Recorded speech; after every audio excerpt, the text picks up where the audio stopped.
नमस्कार वैद्य जी। जी नमस्कार। एक दर्शक हैं गोपाल शर्मा जी। जी। ये सवाल जो मैं आज पूछने जा रहा हूँ ये उनका है, लेकिन मुझे लगता है ये हर भारतीय घर का सवाल है कि जिनको शुगर है वो अपना खान पान कैसा रखें। देखिए, शुगर को इंडिया को कैपिटल माना जाता है वर्ल्ड की। डायबिटीज़ के पेशेंट इतने हैं, शुगर के इतने पेशेंट हैं यहाँ कि हमें राजधानी होने का गौरव है, विश्व की राजधानी है। और आयुर्वेद में इसका जिक्र बहुत पुराना है, इसको प्रमेह बोलते हैं। प्रमेह का मतलब है कि मूत्र मार्ग से जो भी अनावश्यक चीज़ें हैं शरीर की वो निकलती रहती हैं। और ये वातज, पित्तज, कफज 3 प्रकार के होते हैं। 20 प्रकार का प्रमेह टोटल है। ये जो है डायबिटीज़, ये वातज प्रमेह में आती है, तो हम इसे वात रोगी मानते हैं एक तरीके से। तो आयुर्वेद में इसके ट्रीटमेंट अलग तरह का है, लेकिन चूँकि ये बीमारी इतनी ज़्यादा प्रचलित है कि आम आदमी भी इसके बारे में सब कुछ जानते हैं। तो मोटा मोटा मैं आधुनिक चिकित्सा विज्ञान का जो पक्ष है उससे बात शुरू करता हूँ। डायबिटीज़ 2 तरह की है, टाइप 1 और टाइप 2। टाइप 1 वो है जिसमें हमारी बॉडी का जो अंग है, अग्नाशय है, पैंक्रियाज, उसके अंदर बीटा सेल्स होती हैं और वो पूरी तरह से इंसुलिन का प्रोडक्शन करती ही नहीं। इंसुलिन वो हार्मोन है जो हमारी सेल में शुगर की एंट्री दिलाता है। अगर वो नहीं बन रहा तो शुगर हमारी सेल में नहीं जाएगी, एज ए रिजल्ट एनर्जी पैदा नहीं होगी और इस तरह के सिम्टम आ जाएंगे।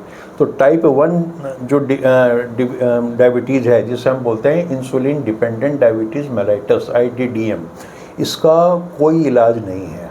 इसको हम रिवर्स नहीं कर सकते और इस पे आजीवन हमने दवाइयाँ खानी पड़ेंगी, दवाइयाँ भी in the form of insulin. पहले इसको बोलते थे जुवेनाइल डायबिटीज़, जो 14 वर्ष से नीचे के बच्चों को होती थी, लेकिन अब ये किसी भी स्टेज में, किसी भी एज में हो जाती है। सवाल ये है कि कैसे पता चले कि हमें डायबिटीज़ है। आमतौर पे क्या होता है कि ये इसके लक्षण ही नहीं आते, और जब कभी रूटीन चेकअप होता है पेशेंट का तो पता चलता है कि उसको डायबिटीज़ है, उसके जख्म ना भर रहे हो या कोई इस तरह की चीज़ें, आँखों की प्रॉब्लम हो, तब पता चलता है। इसके जो लक्षण हैं उनकी बात हम कर रहे हैं पहले कि इसमें एक तो बहुत ज़्यादा प्यास लगती है, सारे दिन मुंह सूखा रहेगा और प्यास लगेगी। बहुत ज़्यादा भूख लगती है, पेशेंट बहुत ज़्यादा खाता भी है लेकिन उस हिसाब से उसका वज़न कतई नहीं बढ़ता। उसमें हमेशा एक फटीग रहती है, वेट लॉस होता रहता है उसका, मतलब खा रहा है लेकिन वज़न नहीं बढ़ रहा, वो स्थिति है। और जो उसके जख्म है, अगर कहीं चोट वोट लगी तो वो बहुत देर से भरते हैं। अगर 2-3-4 दिन में भर रहा है तो उसको पता चला 15 दिन लग गए। और ब्लड विजन, उसकी आंखों के सामने ना धुंधलापन सा आना शुरू होता है, ब्लड हो जाती है विजन। तो ये इसके सिम्टम है आमतौर पे। तो इसमें करना क्या होता है कि टेस्ट होगा। पहले तो टेस्ट क्या है कि फास्टिंग आप करोगे, भूखा रख के 8 घंटे की कम से कम वो लिमिट है कि उसमें भूखा रहे मरीज़, तो वो करते हैं। फिर खाना, पोस्ट प्रेंडियल PP जो टेस्ट होता है वो होता है जिसमें खाने के 2 घंटे बाद हम शुगर टेस्ट करते हैं। तीसरा है GTT, उसमें हम ग्लूकोज टॉलरेंस टेस्ट है उसको चेक करते हैं। 75 के ग्राम करीब हम उसको ग्लूकोज खिला के बार बार उसकी शुगर चेक करते हैं। और एक जो अब जो चल रहा है 3 महीने का एक एवरेज हम वो करते हैं, HbA1c टेस्ट, तो उससे जांच हो पता चल जाता है। अब HbA1c जो है वो सबसे प्रामाणिक जांच है आज की तारीख में। अगर वो 4 से 5.5 के बीच है तो वो नॉर्मल है। अगर वो 5.7 से लेके 6.4 तक है तो वो प्री डायबिटिक है, यानी कि डायबिटीज़ की शुरुआत हो गई है। इस स्टेज पे आदमी अगर चाहे तो उन चीज़ों को वो मैनेज कर पाएगा। और अगर वो 6.5 से ज़्यादा है तो इसका मतलब वो डायबिटीज़ हो चुकी है।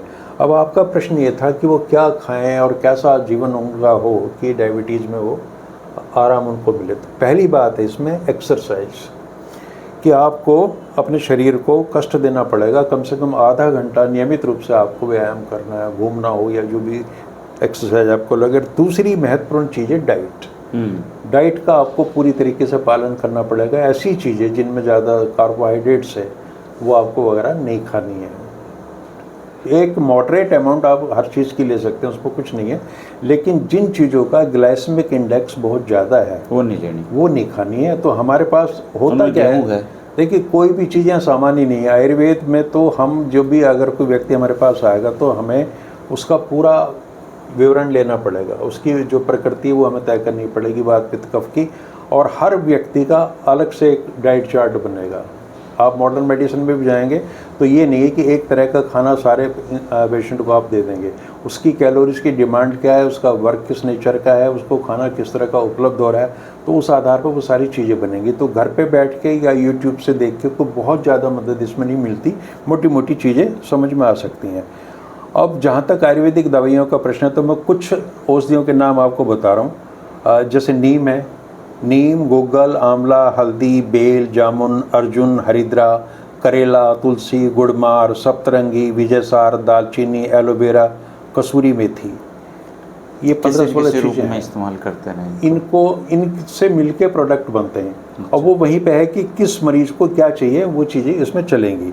लेकिन सबका एक हल है कि एक बहुत प्रामाणिक दवाई है जो आयुर्वेद का हमारा जो आयुष विभाग है उसने और लखनऊ की एक लेबोरेटरी है उसने मिलके तय की है, उसका नाम है आयुष 82। अच्छा जी। तो आयुष 82 का जो व्यक्ति सेवन करेगा तो उसको वही लाभ मिलेंगे जो ये चीज़ें मैंने आपको बताई हैं। बहुत प्रामाणिक दवाई है, इसका बहुत लंबे लेवल पे क्लिनिकल एविडेंसेज आ चुके हैं और ट्रायल हो चुके हैं बहुत पेशेंट्स के ऊपर। इसके अलावा मरीज की स्थिति देखते हम त्रिफला का भी सेवन करते हैं, चंद्रप्रभा बटी भी देते हैं, है ना। और एक ग्लूकोमैप नाम की दवाई आती है वो भी आयुर्वेदिक है, उसका भी इस्तेमाल होता है।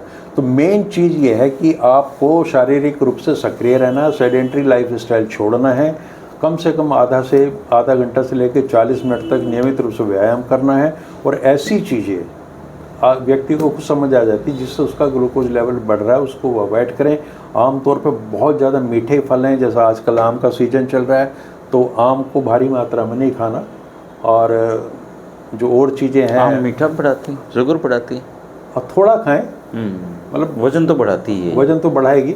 और जिन चीज़ों से वजन बढ़ता है उन सब से एसेंशियली शुगर भी बढ़ती है। तो अपने खाने पीने में यही चीज़ें रखनी है बिल्कुल कि चिकनाई भी कम लेनी है, मीठा बहुत कम लेना है। और एक धारणा लोगों में ये है कि चीनी ना खाने से डायबिटीज़ नहीं होगी, ये गलत है। डायबिटीज़ होने के बाद चीनी ना खाएं, ये तो समझ में आती बात, लेकिन चीनी उस रूप से आप खा के अपने आप को बचा लेंगे, ये गलत धारणा है। मैंने तो ये सुना जी, चिंता सारी बीमारियों की जड़ है।